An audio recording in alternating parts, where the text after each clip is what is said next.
अस्सलाम वालेकुम। उम्मीद है सब लोग खैरियत से होंगे और प्रॉफिटेबल होंगे।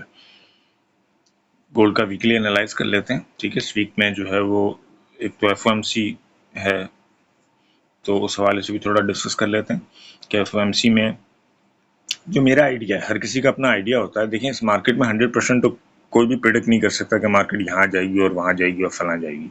ठीक है ना, लेकिन जो चीज़ें हमें चार्ट पे नज़र आ रही होती हैं, जो चीज़ें हमें फंडामेंटली नज़र आ रही होती हैं, वो हम आप लोगों को बताने की कोशिश करते हैं। ठीक है, अभी मार्केट में जो एक रेजिस्टेंस जोन था वो तो ब्रेकआउट हो गया। अभी मार्केट वहां नहीं आने वाली है, पहले ही बता दूं मैं आपको। ठीक है, अभी मार्केट ज़्यादा से आएगी ना तो 60-65 तक आएगी। 63 तक आ गई तो आ गई, वरना 62-65 तक मार्केट आती है, फिर वहां से फिर दोबारा ऊपर जाने की कोशिश करेगी। अगर आपको 65 के लेवल पे या 60 के लेवल पे अगर H1 बाय में बनती है तो आप वहां से बाय ले लीजिएगा। ठीक है, वेडनेसडे को एफओएमसी है रात को 11 बजे, और तब तक मार्केट में एक स्कैल्पिंग मुझे लगता है चलती रहेगी। मार्केट ने 85 का हाई लगाया है। ठीक है जी, लेकिन इसकी क्लोजिंग जो है वो बेसिकली आपकी 80 के नीचे हुई है। ठीक है ना, ये देखें। तो अभी मार्केट में H1 का चार्ट भी लगा दिया मैंने आपको। ठीक है, ये दो एरियाज हैं जहां से आपको बाय मिल सकती है छोटी मोटी, कि आप वहां से अपना बाय कर सकते हैं। सेल अभी मत कीजिएगा गोल्ड को। ठीक है, सेल की पोजीशन अभी गोल्ड में बाजार नहीं लग रही क्यों खास। ठीक है जी, ये आपके पास जो है ये जोन है। ठीक है, 48 का और 65 का, यहाँ पे अगर आपको H1 मिलता है तो आप बाय ले लीजिएगा। और उसके बाद आखिरी जोन इसका यही है, 30-32 का लेवल है। यहाँ तक मार्केट आती है तो ये इसका डिमांड एरिया है।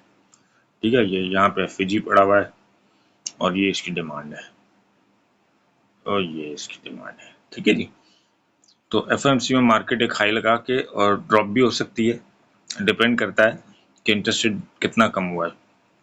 ग्रुप में मैंने आपको थर्सडे वाले दिन एक मैसेज किया था कि आज यूरोप का इंटरेस्ट रेट डिसीजन है, तो ख्याल से काम कीजिएगा। इंटरेस्ट रेट डिसीजन के बाद ही सारा इम्पैक्ट आया है, जो भी आया है, ब्रेकआउट्स वगैरह हो जो भी हुए हैं, क्योंकि एक्सपेक्टेशंस के हिसाब से हुई है रेट कट यूरोप के बैंक का, और अच्छा खासा हुआ है। ऑलमोस्ट 0.7% उन्होंने रेट को अपने कम किया है। तो ज़ाहिर एक ही मीटिंग के अंदर अगर इतने बड़े डिसीजन आएंगे तो ज़ाहिर उसका इम्पैक्ट ऑब्वियसली गोल्ड पे आएगा, क्योंकि जब इंटरेस्ट रेट बढ़ता था तब भी गोल्ड पे इम्पैक्ट ऐसे ही आता था। अब कम होगा तो ऑब्वियसली मार्केट जो है वो अपसाइड की तरफ मूव करेगी। लेकिन एक चीज में ख्याल से मतलब आप काम कीजिएगा, एफओएमसी के दौरान आपने ना मार्केट से तकरीबन 12 घंटे तक दूर रहना है। ठीक है, ये ख्याल से काम कीजिएगा बस। बाकी जो है वो अल्लाह ताला सबको जो है नुकसान से बचाए और सबको प्रॉफिटेबल रखे। और मैं आपको काफ़ी दिन से वीकली ट्रेड सेटअप दे रहा था मैं। ठीक है ना, वो आप तो उसको अगर फॉलो करते और उसको देखते तो आप मुसलसल बाय में रहते। और बहुत सारे लोग अभी भी जो है या तो अकाउंट वॉश कर चुके हैं या तो सेलिंग में फंसे हुए हैं बहुत बुरी तरीके से। उसकी वजह यह है कि हम रेजिस्टेंस एरिया में जाके सेल तो करते हैं, लेकिन आप ये देखें कि सपोर्ट एरिया पे मार्केट जो मेजर सपोर्ट है, इस वीक में मार्केट वहां तक गई ही नहीं है। यानी मतलब 70-75 तक मार्केट गई नहीं है। मार्केट 2500 से नीचे जैसे ही आती थी 2500 के ऊपर जाके खड़ी हो जाती थी। तो मार्केट में बाइंग प्रेशर था और मार्केट में सीपीआई का डेटा भी था, पीपीआई का डेटा भी था।